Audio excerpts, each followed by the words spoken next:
there's a lot to treating Crohn's and colitis as a physician.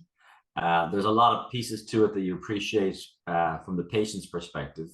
For example, there's a lot of science and physiology involved in understanding the disease.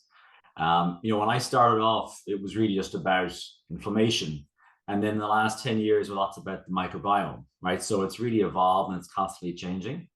The second piece is a lot of pharmacology. I had to learn a lot about different mechanisms of action that ties back to the science and the physiology. And I think the third piece is I met a lot of people over my time in practice who were peers, people the same age as me when I was in college, when I was a resident, when I was, gotten older, so to speak, and seeing how it impacted patients at various stages. I had patients who were in high school, then they're in college, then they're trying to carve a career, then they're getting pregnant. And all those things bring up a whole new batch of questions each time. And so that's really what's got me involved and what's kept me involved and interested in the space.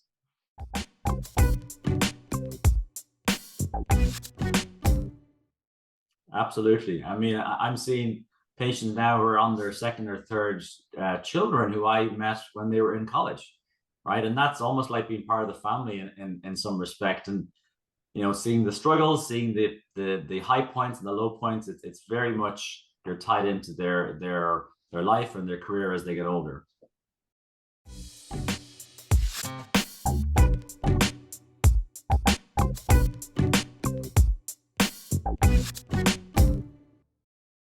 Yeah, so I'm only in week one. So this is my first impression, and also from going through the interview process, this is what I know at this stage.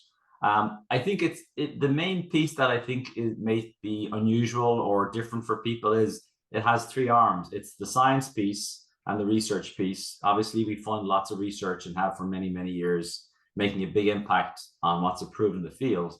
But then there's also the education piece, making sure that providers understand IBD, understand what's happening. And the third is the advocacy piece, being able to feed in scientific knowledge and research into what are important things for us to press forward legislators at the federal level. And so all of those come under my remit, if you like.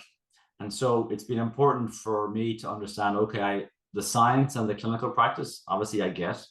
The education I've been involved with in various roles over the years. And the advocacy, though, will be a new piece for me, right? How do I best make use of my background to help the foundation make the best impression for patients in these different roles and spheres?